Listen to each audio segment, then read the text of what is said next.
Welcome to Samba Samba. Enjoy the video. You begin by opening Google Scholar and signing in so your settings and library sync. Type a focused query, author, title, or exact phrase in quotes, and press enter.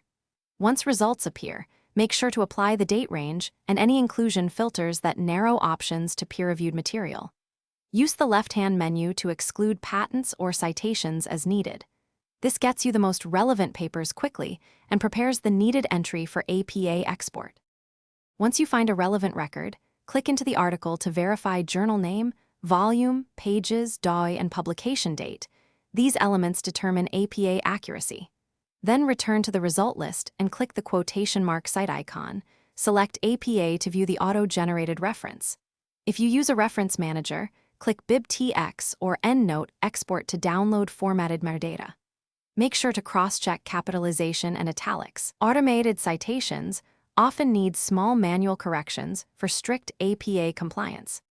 To finish, paste the APA citation into your reference list and edit authors, initials, and punctuation to match style exactly.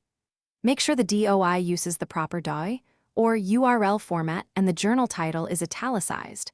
Apply a hanging indent in your document. If fields are missing or wrong, open the original article or publisher page to capture complete details, then update the entry. If automated export repeatedly fails, re-enter key fields manually to avoid errors. Thanks for watching. Consider subscribing if we helped you.